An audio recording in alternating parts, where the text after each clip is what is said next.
በስመ አብ ወወልድ ወመንፈስ ቅዱስ አሃዱ አምላክ አሜን።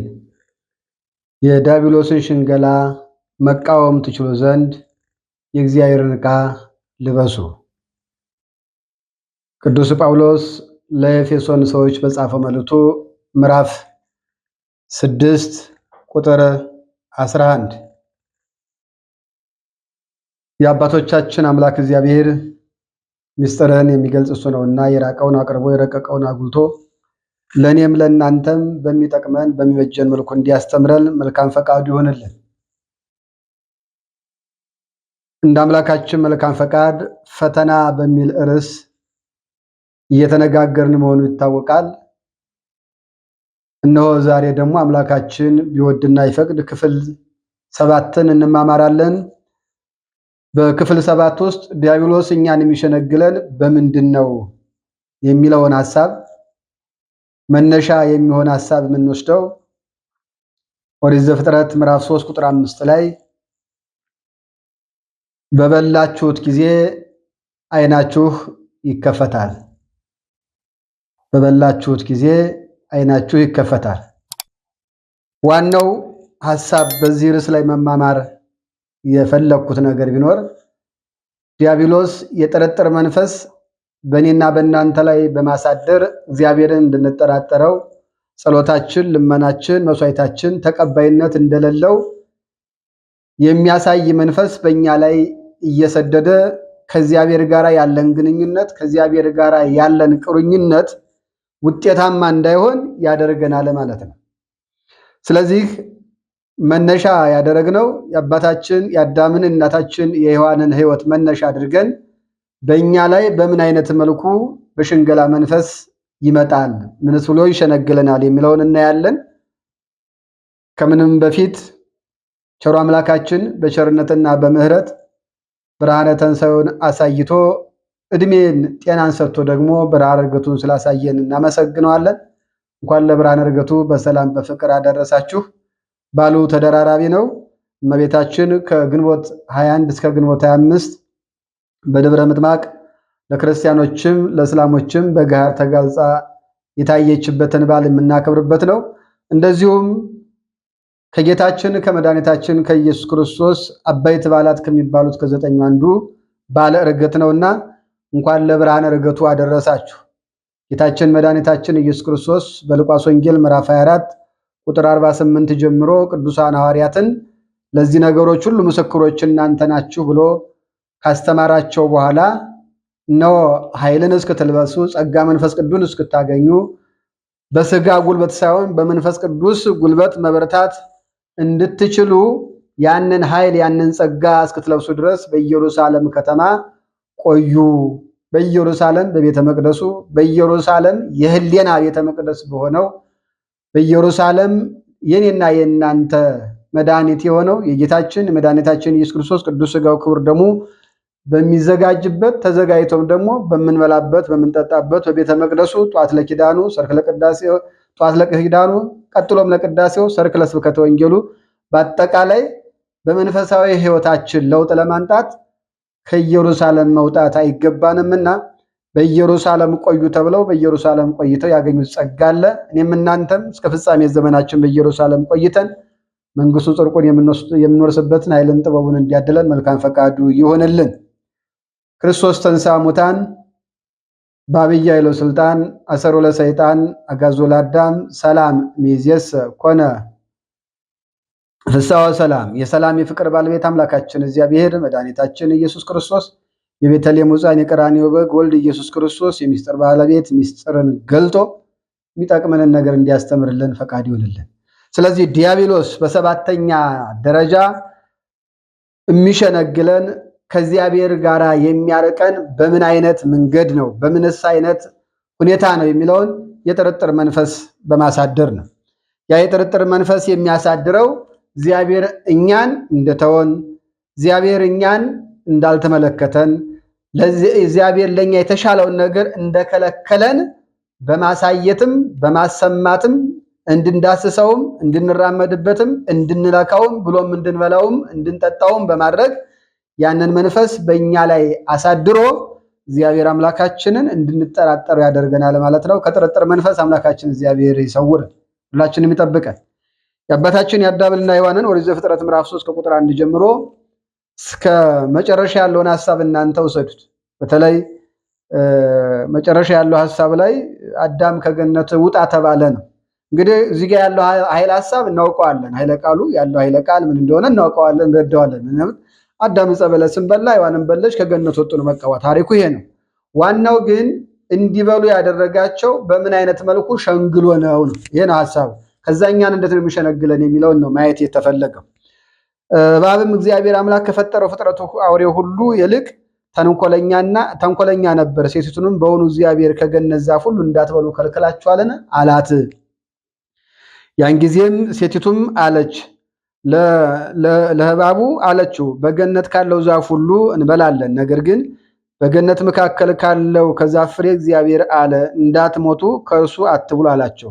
እባቡም ለሴቲቱ አላት፣ ሞትንስ አትሞቱም፣ ከእርሷ በበላችሁ ቀን ዓይኖቻችሁ እንዲከፈቱ እንደ እግዚአብሔርም መልካምንና ክፉንም የምታውቁ እንድትሆኑ እግዚአብሔርም ስለሚያውቅ ነው እንጂ አላቸው ይላል። እንግዲህ ሐሳቡ ይሄ ነው።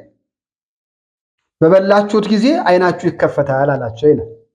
ጥያቄን የጠየቀው በደንብ ማስተዋል የሚገባን ወገኖቻችን፣ ሕዝበ ክርስቲያን በእግዚአብሔር አምሳል የተፈጠርን ባሪያ ሥላሴ የተፈጠርን ሰው ተብለን የተጠራን ሰዎች በደንብ ማስተዋል የሚገባን ነገር ቢኖር እንደው ታውቃላችሁ፣ ምንጊዜም ለኃጢአት ለሞት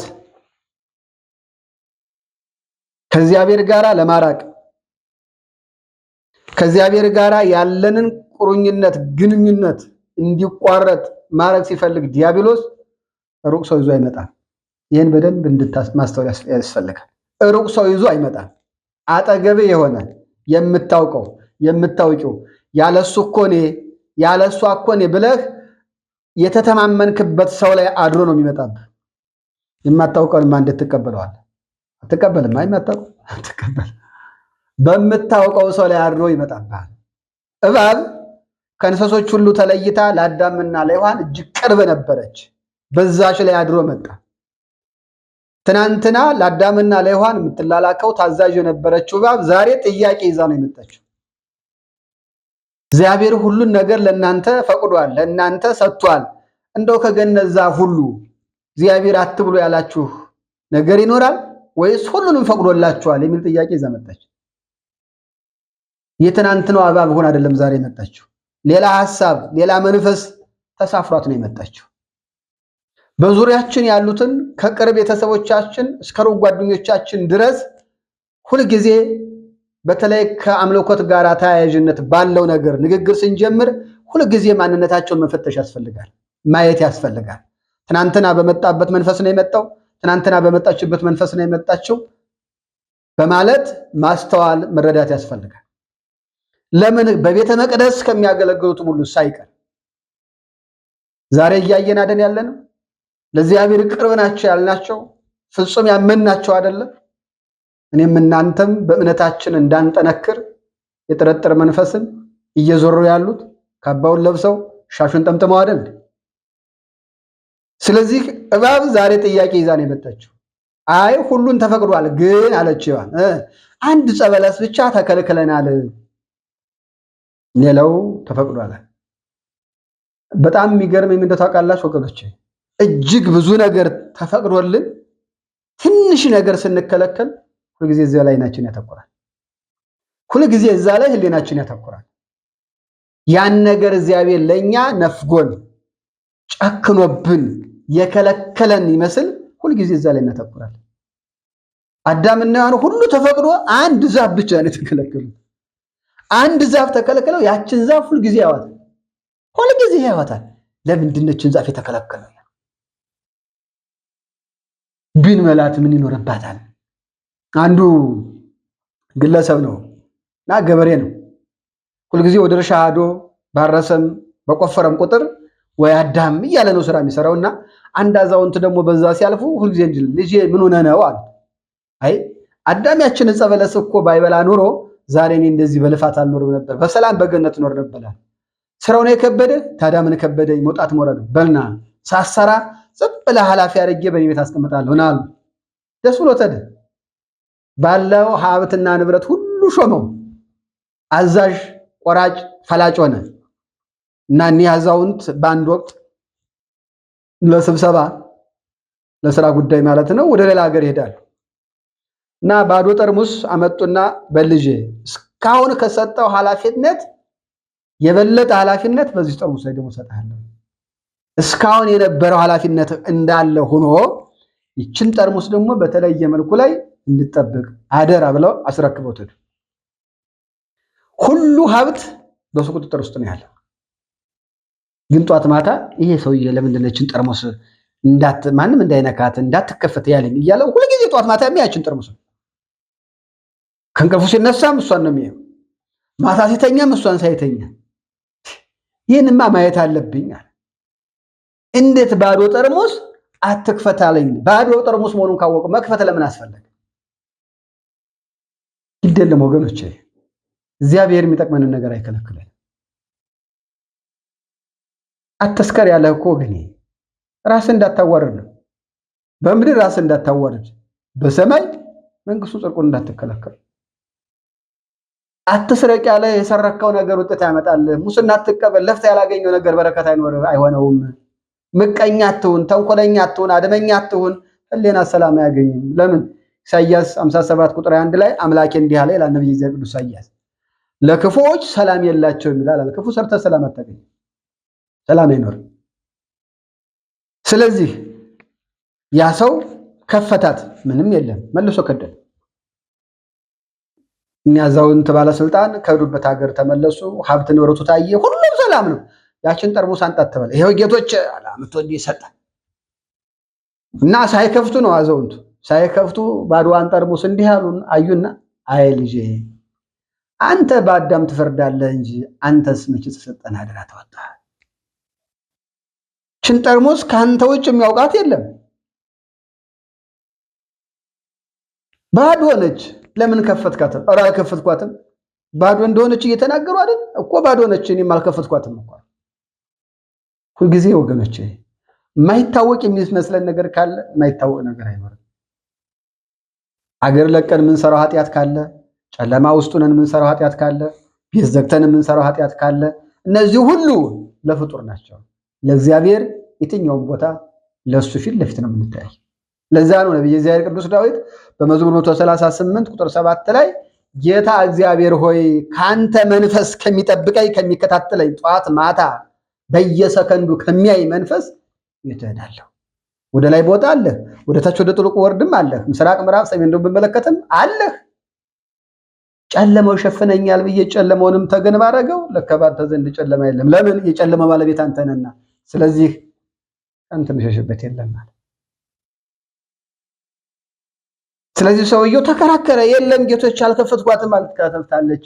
ባዶ እኮ ነው አለ።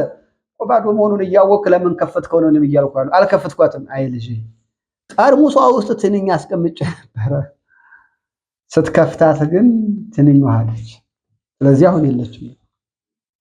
አያችሁ፣ ሰው ስንት ሀብትና ንብረት ተሰጥቶት እንኳንም አትታየዋ ትንኝ ብትታይ እስከ አንድ ባዶ ትንኝ ጋር ምን አታገል ይሄ ሰው። እኛም እንደዚህ እኮ ነን። የእኛን ህሊና ዲያብሎስ ሸንግሎ የሚጫወትበት እንደዚህ ነው። በማይረባ ነገር፣ በማይጠቅም ነገር እጅግ ብዙ ነገር ተደርጎልን ግን ትንሽ ነገር ቀርታ ስለዛሽ ነገር ጥርጥር በማንጣት እግዚአብሔር እኮ ያልሰማ እግዚአብሔር እኮ እንዲያደርግ። ስለዚህ ምን አለ በእባብ ላይ ያደረው ዲያብሎስ፣ አይ እግዚአብሔር እኮ ይችን ዕፀ በለስ እንዳትበሉ የከለከላችሁ የምትሞቱ ሆናችሁ አይደለም፣ እሷን በበላችሁ ቀን አይናችሁ ይከፈታል፣ እንደ እግዚአብሔርም ታውቃላችሁ፣ ሁሉን ነገርም ትረዳላችሁ፣ እንደራሱ እንደ እግዚአብሔር ትሆናላችሁ። ከሱ በላይ እንደምትሆኑ ስላወቀ የከለከላችሁ ለዚህ ነው። አዎ ለዘመናት ሲመኟት ስለነበረ ታዲያ በልተን ለምን ከእግዚአብሔር በላይ አምላክ ሊሆኑ እኮ። እባክህ ወገኔ ለጊዜው በተሰጠ ቦታ ላይ ሆነ ፈጣሪን አመስግን። ሌላ ከፍ ያለ ቦታ የሚሰጥ ካለ ሰዓቱ ሲደርስ ይሰጣል። ዛሬ ያለህበትን አመስግን። ዛሬ የተቀመጥክበትን አመስግን። ካለህበት ቦታ ወደ ታች ተመልከት፣ ጥላው የመጣሃል። በሽተኛ ከሆንክ የሞቱ አሉ።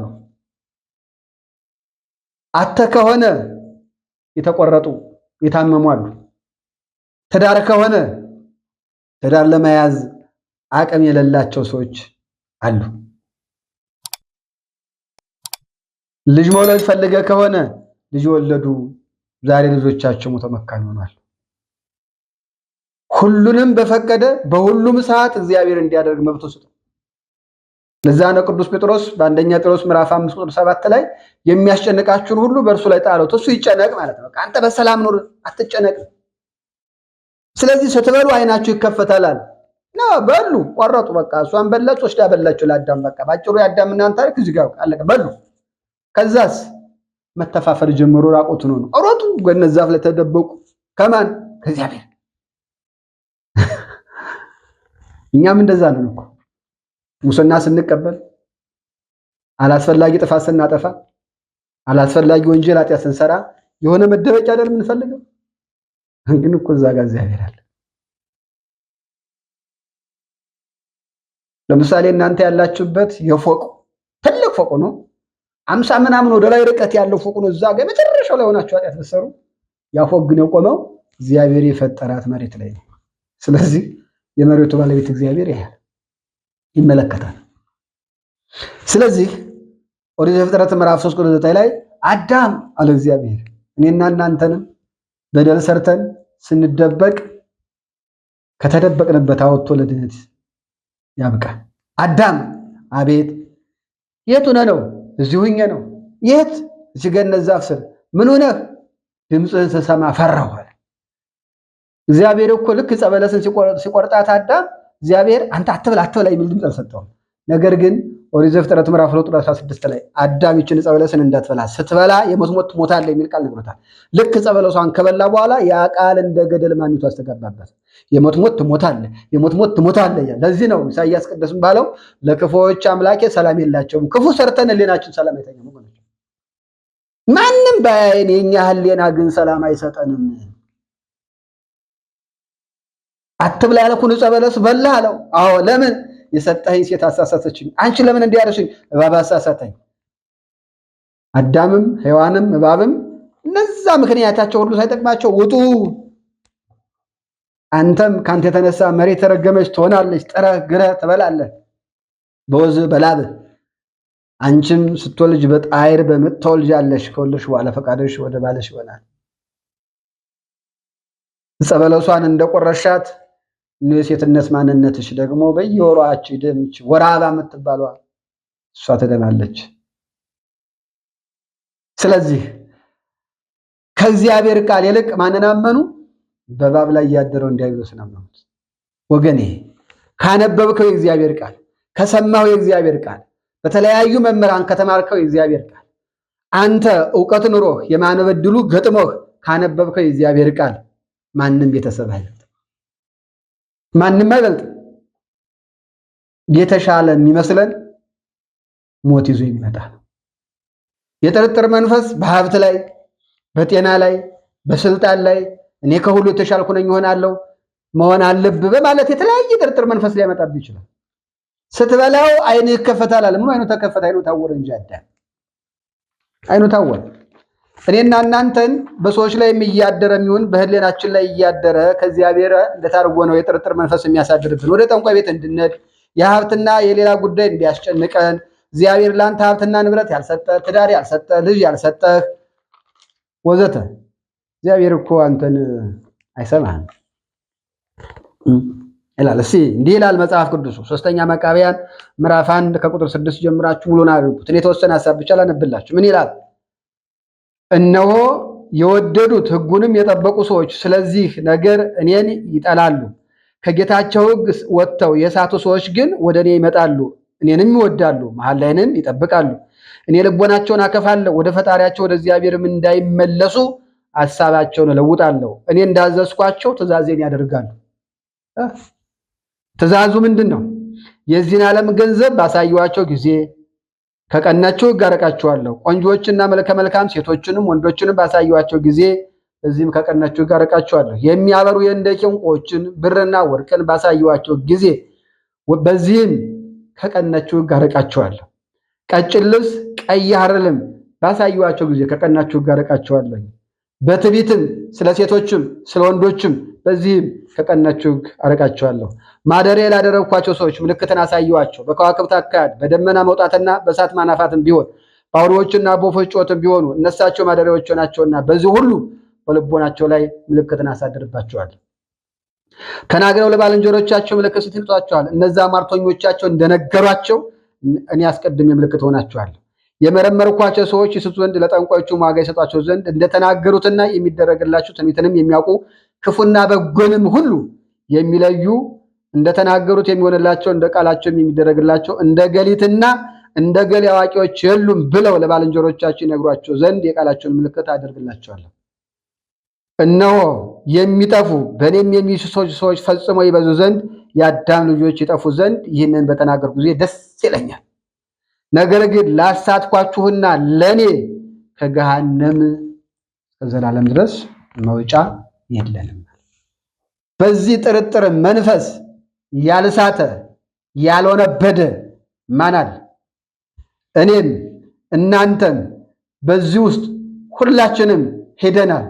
በዚህ ጥርጥር መንፈስ ከእግዚአብሔር ጋር ያለን ግንኙነት፣ ከእግዚአብሔር ጋር ያለን ቁርኝነት፣ ከእግዚአብሔር ጋር ያለን መተሳሰር እንዲጠፋ በተለያየ መልኩ ላይ እያደረ እኔንም እናንተንም ዲያብሎስ እንድንጠራጠር አላደረገን? እንድንጠራጠር አድርጓል። ስለዚህ እኔም እናንተም በባልንጀሮቻችን በቤተሰቦቻችን ላይ እያደረ እየመጣ ልክ በእባብ ላይ አድሮ መጥቶ እግዚአብሔር ለአንተ ያላደረገልህ ለአንቺ ያላደረገልሽ ቢጠላሽ ቢጠላህ ጸሎትህን አይሰማ ልመናህን አይሰማሽ እያለ በእኔም በአንተም በአንቺም ላይ እያደረ በጥርጥር መንፈስ ከእግዚአብሔር ይርቅ ጠንቋዮችን አላመን፣ ከእግዚአብሔር ይርቅ ቅባ ቅዱስ የሚቀቡትን፣ ከእግዚአብሔር ይርቅ በመቁጠሪያ የሚደበድቡትን፣ ከእግዚአብሔር ይርቅ እናጠምቃለን የሚለው የሚያጭበረብሩትን አላመንም። ያ የሞተልህ አባት እስከ ሞት ድረስ ደርሶ ለአንተ ራሱን አሳልፎ ሰጥቶ ቁሳዊ ነገር ይከለክለኛል ብለን ተጠራጠርክም? ነውስ እንዳዳም ደግሞ አምላክነትን ፈለግ። በዚህ ዓለም ላይ ዝነኛ መሆን ፈለግ። መሆን ካለህብህ እኮ አይከለክልህም። ዲያብሎስ የሚሰጥህ ለጊዜው ያሳያል፣ ለዘላለም ግን ከኔ ጋር በገሃነም ትኖራለህ አለ። በዚህ ያልሳቱ እነማን ናቸው? በውበት ያልወደቁ፣ በስልጣን ያልወደቁ፣ በሀብት ያልወደቁ፣ እግዚአብሔርን ያልተጠራጠሩ በዚህ እነማን ናቸው? ዛሬ ቤተ መቅደሱ የሙስና መናኸሪያ ሆኖ ይል እግዚአብሔር እኮ መጠራጠር ነው።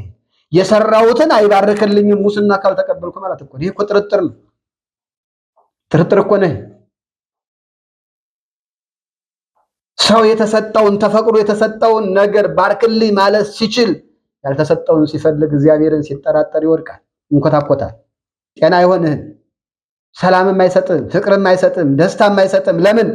የበረከት አባት አጠገብ እንዳለ ዘንግተው ሌላ ጋፍፋለሁ ስትል አንተ በብሽታ ማትበላ ሀብት ይሰጣል።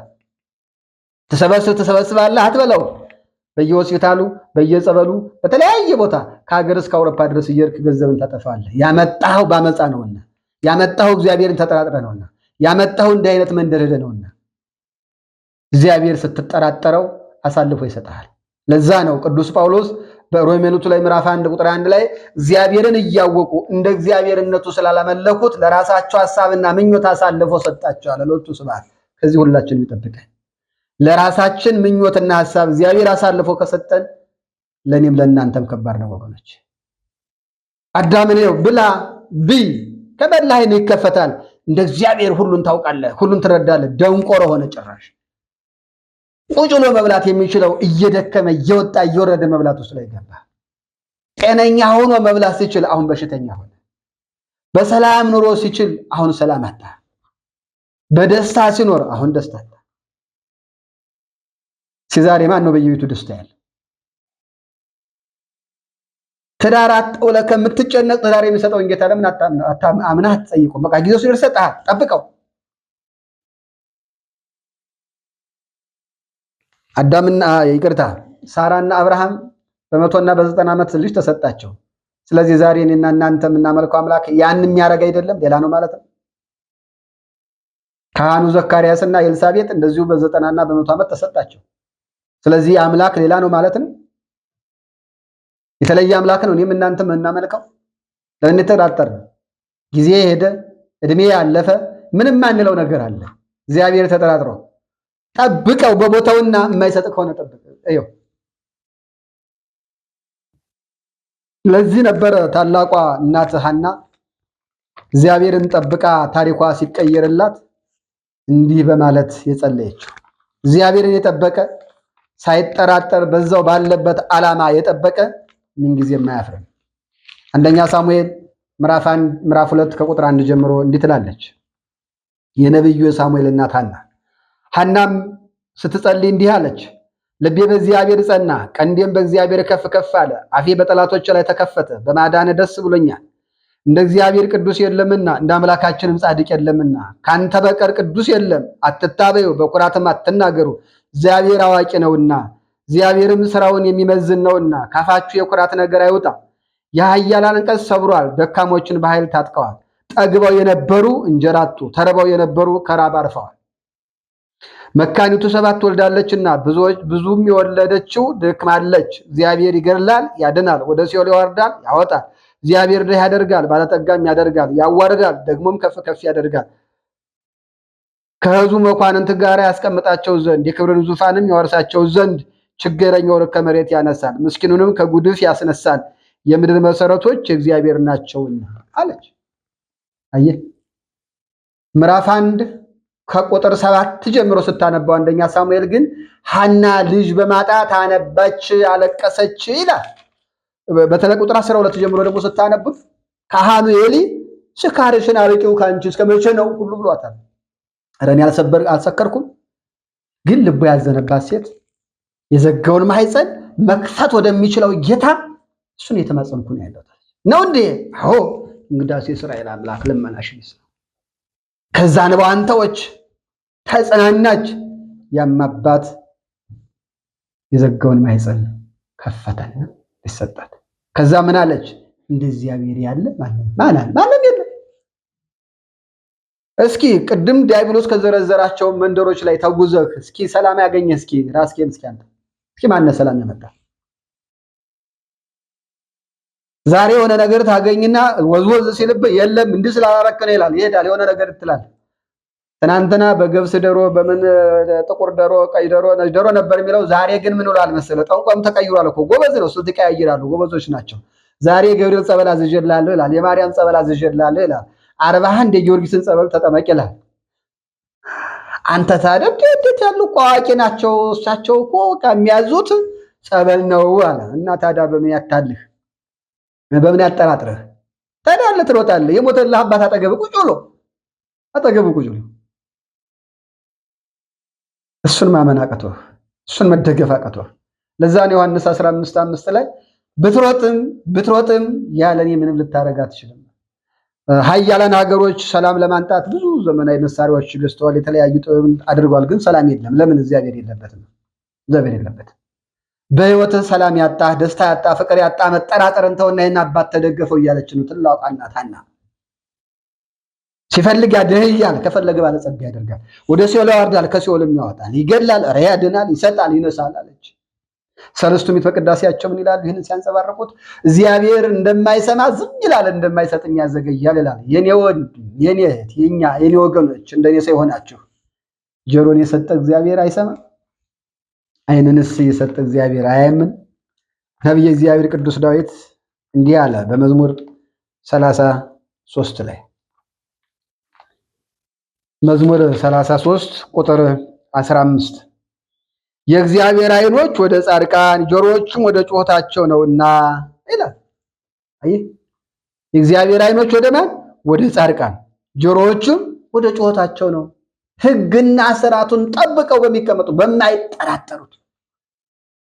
በስራም ተጠራጠርከው፣ በልጅም ተጠራጠርከው፣ በትዳርም ተጠራጠርከው። የሚገርመኝ በየሰከንዱ የሚደረግልን ነገርን እንኳን አይተን አስተውለን እግዚአብሔርን ማመን አልቻለም። እኔ አሁን እንዲህ የምናገረው የተቃጠለ አየር ወጥቶ ንጹህ ኦክሲጅን ስለሚሰጠኝ ነው። ይሄ እኮ ሂሳብ ያልተከፈለበት ንጹህ ነው። የትኛው ወገን የሚሰጠው ኦክሲጅን የሚያስፈልገው ሐኪም ቤት ሲሄድ በሰከንድ ስንት ነው ሲል ጤና ባለሙያን ጠይቅ ሂድ እና ይሄን አባትን ለምን ተጠራጠርከው? ለዘመናት የምትወስደውን ኦክሲጅን እኮ ሂሳብ ከፈልበታል አለ ቅዱስ ሰሎሞን በመጽሐፈ መክብብ ምዕራፍ 1 ቁጥር 8 ላይ ምን አለ? እግዚአብሔር ለሰው ልጅ ከሰጠው እጅግ ሁለት ነገሮች ይገርሙኛል አለ። የማይሞላ ጆሮና የማይጠግብ ዓይን አለ። ቢሰማ አይሞላም፣ ቢያይም አይጠግብም፣ በቃኝ አይልም። ይህንን አባትህን እንዴት ትጠራጠረዋለህ? ከዚህ አባትህ እንዴት ትሸሻለህ? ትናንትም ያለው ዛሬም ያለው እሱ ነው። እሱ ነው።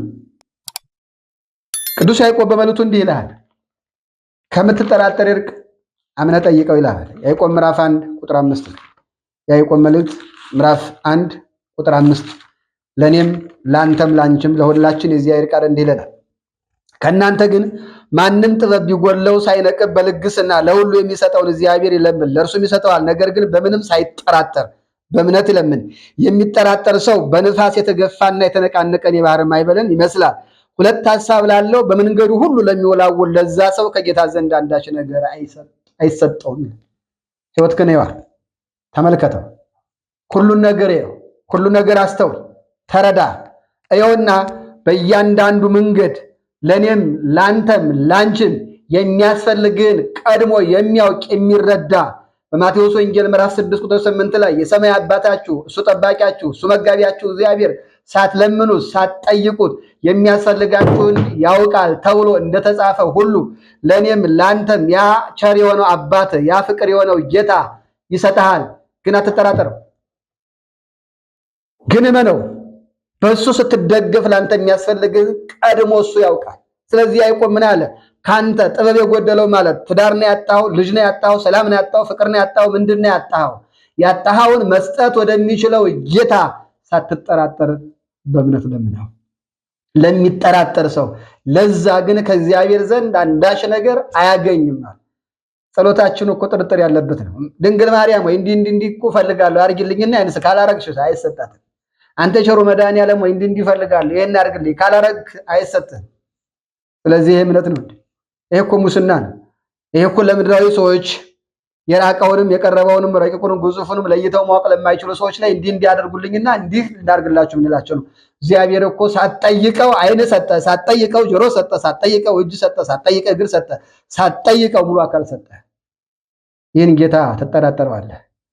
አዳምና ሔዋን ዕፀ በለስን በልተው ዓይናቸው ሊከፈት እንደ እግዚአብሔር ሊሆኑ ከእግዚአብሔርም በላይ ሆነው የተሻለ ነገር ሊያደርጉ አሰቡ፣ ግን ወደቁ። አንተም ተጠራጥረህ እነከሌ ጋር በሄድ እነከሌም ባማከራቸው እነ ወደ ጠንቋይ ቤቱ በሄድ በመቁጠሪያ በሚደበድበው ቅባ ቅዱስ በሚቀባው ዛሬ ደግሞ እንዲህ ቦታ ደጠብ ተጠመቅ ብሎ የሚያዛለ ከሊት አለች ከአባ ከሌ ዛጋለ ማይከል ዛጋለች እያልክ ስትሄድ አጠገብ ያለው እግዚአብሔር እያጣው ነው ያለው። አትጠራጠር። እሱ ታማኝ ነው፣ ታማኝ ነው። እሱ ምንጊዜም አለ አጠገብህ። ለዛ ነው ቅዱስ ጳውሎስ በዕብራውያን መልእክቱ ላይ ምዕራፍ 13 ቁጥር 8 ላይ እንዲህ አለ፣ ኢየሱስ ክርስቶስ ትናንትና ዛሬ እስከ ዘላለም ያው ነው፣ ልዩ ልዩ አይነት በሆነ በእንግዳ ትምህርት አትወሰዷል። እኔና እናንተ በጥርጥር መንገድ የምንወርቀው ልዩ ልዩ በሆነ ፍጡር በሚነግረን ሐሳብ ነው። አንተ ሞኝ ነህ እንዴ? ፋራ ትሆናለህ እንዴ? በዚህ ዘመን ፋራ ትሆኛለሽ እንዴ? በዚህ እንዴ እነከለ ያታያቸው እንዴ ታሪካቸው እንደተቀየረ እንዴ ዝም ብሎ ቁጭ ትላለህ። የለ ሰነፍ አትሁን፣ ይልቅ ሰነፍ ጥረህ ግረህ ብላ ተብሏል። አዳም ከገነት ወጣ። ያገኘውን ስራ ሳትንቅ ስራ፣ እየሰራ ባርክልህ ይበለ። ማቴዎስ ወንጌል 14:14 ዮሐንስ ወንጌል 6:6 ጀምሮ እነሆ ያለውን ወደ እኔ አምጡ ያላቸው ሐዋርያት 2 ዓሣ 5 እንጀራ መጡለት። አበርክቶ እንደን አይነት ወጠምሻ 5000 ሰው መግቦ 12 መሶብ ያነሳ አባት ያንተ ነው፣ ያንቺ ነው፣ የኛ ነው። ይህን አባት ተደገፈው። ከጥርጥር ውጣና ያጣው ይሟላልህ። ከጥርጥር ስትወጣ ትንሹ ይበረክትልህ። እየተጠራጠርከው ከየት አድርጎ ይባርክልህ? ሳታምነው ሳትደገፈው ግለሰቡ ነው ወንዝ እየተሻገረው እና ድንግት ደራሽ ውሃ ወሰደ። አድነኝ እያለ ወደ እግዚአብሔር ጮኸ እና ቀና ሲል ብቻ የሚባል ሳር አለ። አገኘና ፈፍ አድርጎ ያዘ፣ ግን አልወጣም ከወንዙ። ከዛ አድነኝ ይላል። እግዚአብሔር መጣና ምን ፈለግካ ነው? አድነኝ አለ። ሳሩን ልቀቅና አላድናል። አይ ሳሩንም አለቅም አንተንም አለቅም። የኔም ያንተም ጉዞ ዛሬ ይሄ ነው። ምድራዊ ሐሳብን አትለቅም። እግዚአብሔር ደግሞ እንዲባርክልህ ትፈልጋለህ። የሆነ አንድ እግር ከሆነ መንደር ላይ ተቀምጧል፣ አንድ እግር እግዚአብሔር ቤት ተቀምጧል። በዛ ውስጥ እግዚአብሔር እንዲባርክ ትፈልጋለህ። ሙሉነትን ለሱ ስትሰጠው ነው የሚፈልገው። የፈጠርከኝ አንተ ነህ፣ ያመጣኸኝ አንተ ነህ። እንዳይርበኝ፣ እንዳይጠማኝ፣ እንዳይበርደኝ በስጋ የሚያስፈልገኝንም በመንፈስም የሚያስፈልገኝን የሚታወቅ ቸር፣ መሐሪ፣ ቅርባይ፣ ደግ፣ ርኅሩህ አባት አንተ ነህ ብለህ ለእሱ አሳልፈህ ስጠው። በዚያ ነው ነቢየ እግዚአብሔር ቅዱስ ዳዊት በመዝሙር 101 ቁጥር 25 ላይ አንተሰ አንተ ክመ፣ አንተ ግን ያው አንተ ነህ። ሁሉም ይቀያየራሉ፣ ዘመናቶች ይቀያየራሉ፣ ሁሉም ይለዋወጣሉ። አንተ ግን ያው አንተ ነህ። ኢሳይያስ ምዕራፍ 46 ቁጥር 9 እስከ 11 አንተ የበደልክ ንስሐ ግባ፣ እንደኔ ያለ ማን አለ ይላል። የሚሰጥ የሚነሳ የሚገል የሚያድን ፍጹም በአምሳሉ ፈጥሮ ወደዚህ ያመጣ እሱ ነው። ስለዚህ እንደ አዳምና እንደ ሔዋን ዕፀ በለስን በልተህ መሞት ከሆነ የፈለግከው ተጠራጥረህ ሂድና ብለህ። ዛሬ አዳምና ሔዋን ዕፀ በለስን በልተው ወጡ። ዛሬ እኔ እናንተ የዘረኝነትን ዕፀ በለስ አልበላንም እንዴ? የስካርን ዕፀ በለስ አልበላህ? የአሸሹን ዕፀ በለስ፣ የጫቱን ዕፀ በለስ አልበላህ? የቂቤ ጥላቸውን ዕፀ በለስ አልበላህ? የሙስናውን ዕፀ በለስ አልበላህ? በእህትህ በወንድም ላይ ተንኮል ሰርተህ ከመስሪያ ቤት እንዲባረሩ አላረክም? ይህ ሁሉ ያንተ ውጤት ነው። ይህን ሁሉ የምታደርገው መስጠት፣ መንሳት፣ መግደልም ማዳንም የሚችል እግዚአብሔር አጠገብህ እንዳለ ስለረሳው ተጠራጥረው ነው። እሱ ግድ የለህም። ነገ በሰፈርክበት መስፈሪያ ይሰፍርልሃል። ዛሬ ግን መመለስ እድል አለ። ዛሬ ግን የመዳን እድል አለ። ከጥርጥር መንፈስ ወጥተህ በአምሳሉ የፈጠረህን አባትን ተደግፈ በስጋ ፍላጎት ተሟልቶልህ በሰማይ መንግስቱን የመውረስ እድል ዛሬ አለ። ሁለተኛ ቆሮንቶስ 6:2 ላይ የመዳን ቀን አሁን ነው። እኔም አንተም እኔም አንቺም ሁላችን ከጥርጥር መንፈስ ተወግደን እነከሌ ባወሩት መንገድ ከምንሄድ ስለኛ ዋጋ የከፈለውን አባታችንን ሰምተን ታሪካችን ተቀይሮ በስጋ ፍላጎታችን ተሟልቶ በመንፈስ መንግስቱን መውረስ የምንችልበትን ጥበብንና ጸጋ በረከትን እንዲያድለን አምላካችን እግዚአብሔር ይርዳል። ዲያብሎስ ሸንግሎ ከመንግስቱ እንዳያወጣን እኛ የዲያብሎስ ሽንገላ ተቃውመን መንግስቱን እንድንወርስ አምላካችን እግዚአብሔር ይርዳል። ያዕቆብ ምዕራፍ 4 ቁጥር 7 ላይ እግዚአብሔርን እሺ በሉት ወደ እናንተ ይቀርባል፣ ዲያብሎስን ተቃውሙት ከእናንተ ይሸሻል። ስለዚህ በወንድም ላይ በእናትህ በእህትህ በአጎትህ ባከሰበ ጓደኛ ላይ እያደረ እየመጣ የጥርጥርን መንፈስን ሲያሳድርብህ እምቢ ይበልና ከእግዚአብሔር ጋር ተጣረቅ። ሁሉም ጊዜያዊ ነው። ከእግዚአብሔር ጋር ስትሆን ግን ዘላለማዊ መንግስቱን ትወርሳለህ። ስለዚህ እኔም እናንተም ባጠፋነው ጥፋት ወደ አባቶቻችን ካህናት ቀርበን ንስሐ ገብተን ቅዱስ ሥጋውን ክቡር ደሙን በልተን ጠጥተን መንግስቱን መውረስ እንድንችል አምላካችን እግዚአብሔር ይርዳል። አዳምና ሔዋንን ምን አላቸው? ስትበሉ ዓይናችሁ ይከፈታል። እነ ከሌ ጋር ብትሄድ ሀብት ታገኛለህ፣ ልጅ ታገኛለህ፣ ትዳር ታገኛለህ የሚልን በእነ ከሌ ላይ አድሮ የመጣውን ዲያብሎስን ተቃውመህ አሸንፈህ መንግስቱን መውረስ ይኖርብሃል። የራቀውን አቅርቦ የረቀቀውንም አጉልቶ ለእኔም ለእናንተም አምላካችን እግዚአብሔርን እሱን ሳንጠራጠር ፍጹም አምነነው እንድንኖር ራሱን በማቴዎስ ወንጌል ምዕራፍ 21 ቁጥር 2 ላይ አምናችሁ በጸሎት የምትለምኑትን ሁሉ ትቀበላላችሁ ብሏልና ሳንጠራጠር ፍጹም አምነነው ለሥጋ የሚያስፈልገንን በመንፈስ በቤተ መቅደሱ ጸንተን የምንኖርበትን ኃይልና ጥበብ እንዲያድለን የአብ የድንግል ማርያም ልጅ ኢየሱስ ክርስቶስ መልካም ፈቃድ ይሁንልን። ብትበሉት ዓይናችሁ ይከፈታል። ኦሪት ዘፍጥረት ምዕራፍ 3 ቁጥር 5 የማይከፈተውን ይከፈታል ብሎ ዲያብሎስ ከሰላም መንደር ወደ አላስፈላጊ መንደር እንዳይወስደን እንድንነቃ አምላካችን እግዚአብሔር ይርዳል። ያስተማረን የመከረን የገሰጸን የአባቶቻችን አምላክ እግዚአብሔር ክብርና ምስጋና ለስሙ ይሁን። ወስብሐት ለእግዚአብሔር ወለወላዲቱ ድንግል ወለመስቀሉ ክቡር። ይቆየን። ክፍል 7 በዚህ ጨርሰናል።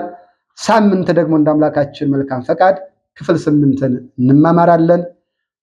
ተደጋጋሚ እንደምነግራችሁ ይህ ቃል ሁሉም ዘንድ ከሁሉም ሰው ከሁሉም ማህበረሰብ ዘንድ ይደርስ ዘንድ ሁላችሁም በገና ሚዲያን ሸር በማድረግ ላይክ በማድረግ የሚያስፈልገውን ሶሻል ሚዲያ የሚያስፈልገውን ነገር በማድረግ ሁሉም ሰው ይህንን ቃል ይሰማ ዘንድ ሁላችንም የየግል ኃላፊነታችን እንድንወጣ አደራላለሁ።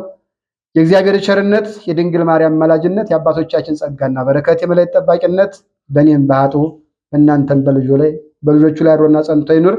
ሰላም ሁኑ።